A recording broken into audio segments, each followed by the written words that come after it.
ప్రజలకి అవసరమైనటువంటి ప్రోగ్రాం పెట్టిన టౌన్ సర్పంచ్, టౌన్ కన్వీనర్, అలాగే మండల కన్వీనర్, అదేవిధంగా ఇక్కడ సర్పంచ్, స్థానిక సర్పంచ్, జడ్పీటీసీ, ఎంపీటీసీ, ఎంపీపీ గారు, ముఖ్యమైన వివిధ విభాగాల్లో స్టేట్, మండల, జిల్లా, గ్రామ, నియోజకవర్గ స్థాయిల్లోని వివిధ విభాగాల్లో అనేక పదవుల్లో ఉన్నటువంటి ప్రతి ఒక్కరికి నా హృదయపూర్వక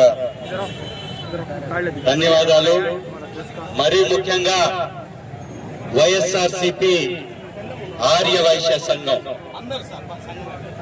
ఆర్యవైశ్య నాయకులు, వైఎస్ఆర్సీపీ ఆర్యవైశ్య నాయకులందరికీ కూడా నా హృదయపూర్వక ధన్యవాదాలు. చాలా చాలా థ్యాంక్స్. ఈ రాష్ట్రంలో ఒక దోపిడి, విచ్చలవిడితనం, ఎక్కడికక్కడ వ్యవస్థల్ని నిర్వీర్యం చేసేటటువంటి కార్యక్రమం. దానిలో భాగంగానే మెడికల్ కాలేజీల్ని ప్రైవేట్ పరం చేసేటటువంటి ఒక పన్నాగాన్ని చంద్రబాబు నాయుడు గారు తీసుకున్నారు. దానికి వ్యతిరేకంగా టౌన్ లో ఉన్నటువంటి వారందరితోటి కోటి సంతకాల సేకరణ, అద్భుతమైనటువంటి కార్యక్రమం. ఇది అవసరమైనటువంటి కార్యక్రమం. ఇది మన భవిష్యత్తు పోరాటం. భావితరాలకి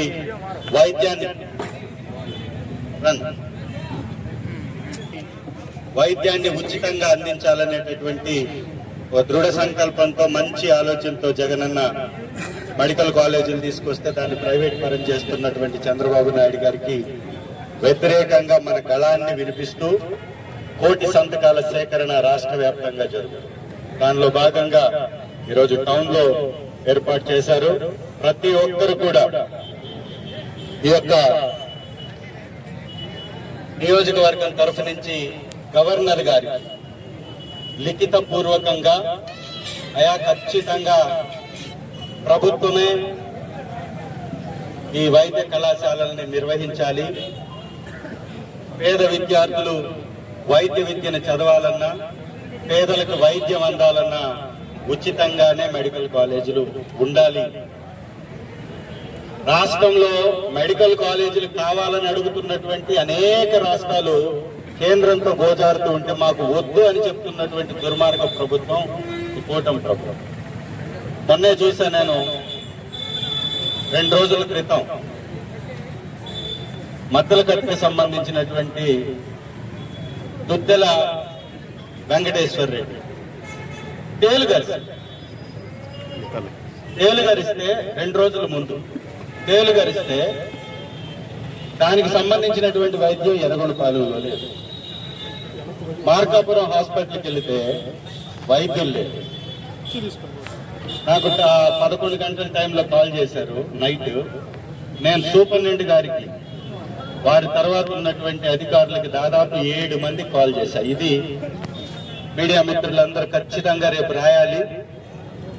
ఎంత పేదలంటే, వైద్యం అంటే నిర్లక్ష్యం ఈ ప్రభుత్వానికి ఒక బెస్ట్ ఉదాహరణ ఇది.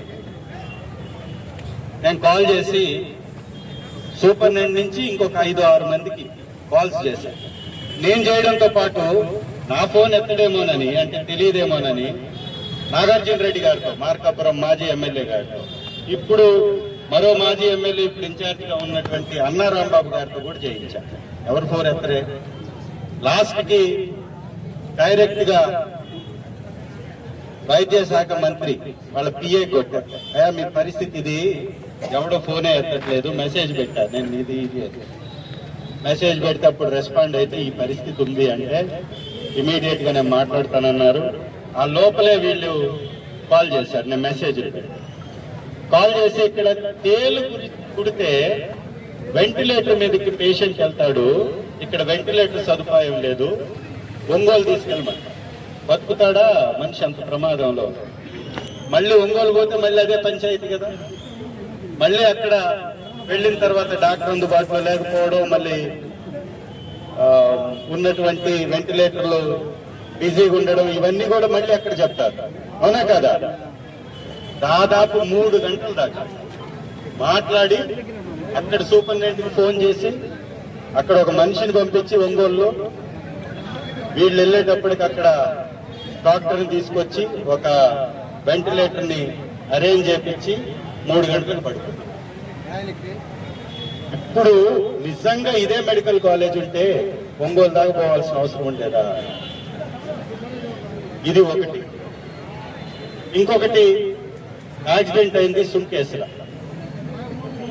హాస్పిటల్లో అన్ని హాస్పిటల్ తిరిగారు, లాస్ట్కి గుంటూరు వెళ్ళారు.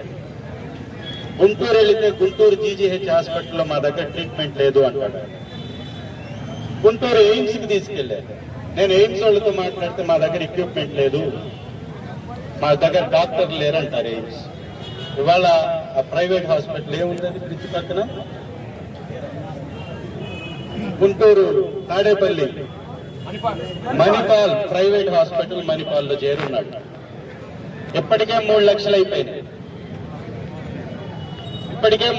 అయిపోయినాయి. ఇది ఇంకొకటి. ఇప్పుడు వాళ్ళకు కూడా మణిపాల్ వాళ్ళకి ఫోన్ చేసి తగ్గించమని చెప్పి తక్కువ కట్టిమని కట్టించాము. బట్ ఒక సామాన్యుడు 3 లక్షల రూపాయలు పెట్టుకుంటే మళ్ళీ తన జీవనాన్ని సాగించగలరా? పండించే పంటకు మద్దతు ధర లేక, ఇప్పుడేసినటువంటి పంట కొట్టకపోతే దానికి ఏమాత్రం సహకారం లేక, అనారోగ్య సమస్య వస్తే ఆదుకునేటటువంటి ప్రభుత్వం చేతులెత్తేసి వాళ్ళని ప్రైవేట్ దగ్గరికి పంపిస్తుంటే కోట్ల రూపాయలు వ్యాపారం వాళ్ళు దొడ్డిదారిని సంపాదిస్తుంటే మళ్ళీ ఇదే పని. పాల్చన్నయ్య మన సీనియర్ నాయకుడు పాపం చిన్నపాటి ఆపరేషన్ తోటి కరెక్షన్ అయ్యేటటువంటి జబ్బు, 1 or 2 నరాల్లో బ్లడ్ సర్క్యులేషన్ కాల, ఇమీడియట్ గా రాత్రిగానే హాస్పిటల్కి తీసుకెళ్ళి ఉన్నట్లయితే, స్పెషలైజ్డ్ డాక్టర్ ఉన్నట్లయితే ఓపెన్ హార్ట్ సర్జరీ అయిపోయేది, బతికేవాడు. ఇక్కడి నుంచి మళ్ళీ ఆ హాస్పిటల్ ఈ హాస్పిటల్ అన్ని తిప్పుకుంటూ జీజీహెచ్కి వెళితే వాళ్ళు అక్కడ పెట్టేవారు. దీపావళి ఉన్నదని, ఆదివారం దీపావళి వచ్చిందని 2 రోజులు అసలు ట్రీట్మెంట్ చేయలే, చనిపోయారు. చిన్న ఆపరేషన్స్. అది డబ్బుంటే ప్రైవేట్ హాస్పిటల్కి కానీ వెళ్ళుంటే బతికేవాడేను.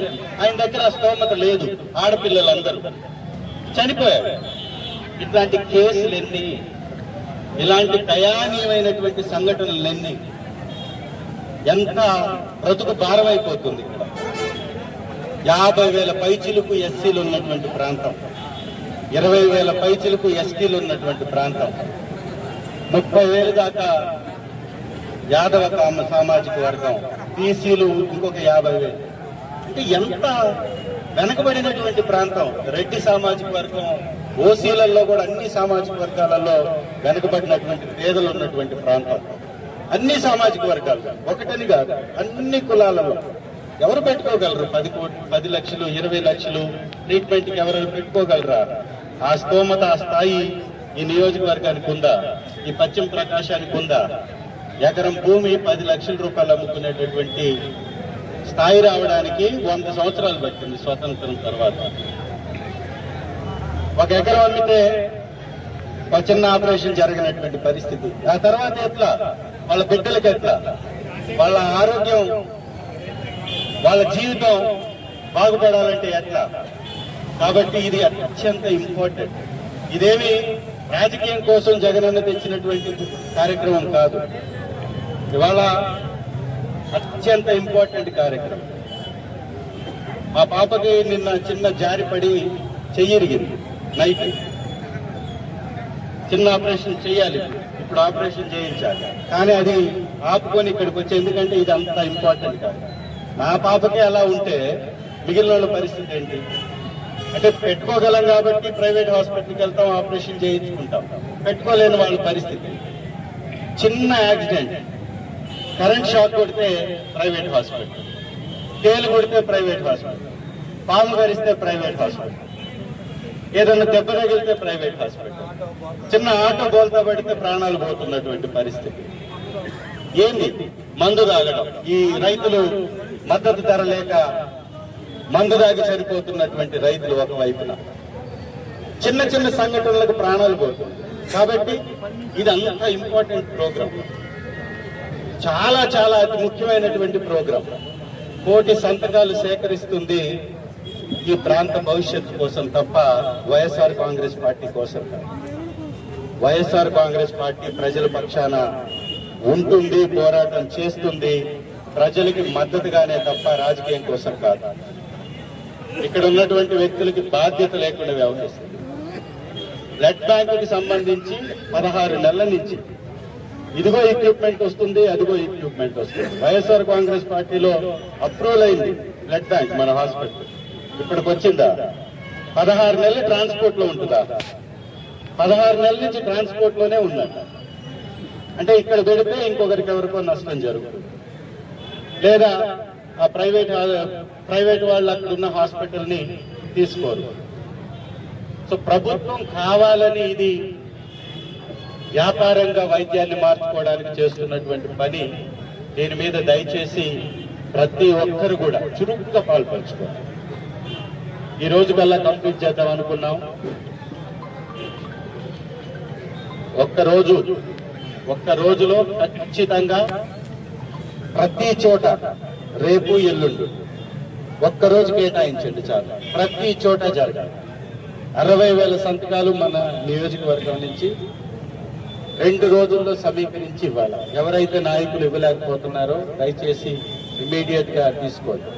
ఏ నాయకులు చేస్తున్నారో, ఎవరు చేయట్లేదో అదంతా గమనిస్తున్నాం. దూరణాలకు సంబంధించి 10,000 వచ్చేసాయి.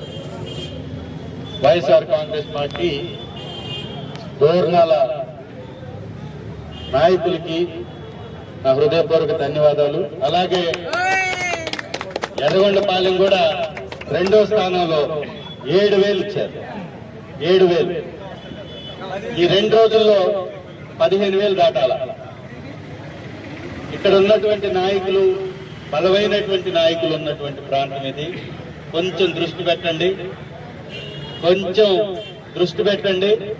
దృష్టి పెట్టి 15 పెద్దారవీడు 5,000 వచ్చినాయి. సో వారికి కూడా నా హృదయపూర్వక ధన్యవాదాలు. 5,000 అంటే చిన్న నంబర్ చెప్పను.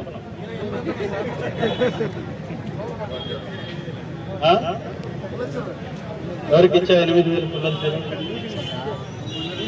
5,000 చెప్పనే లేదు. 2 రోజుల్లో ఫినిష్ చేయండి. ఇంత మంచి నాయకత్వం కలిగినటువంటి మీ అందరికి హృదయపూర్వక ధన్యవాదాలు. Thank you.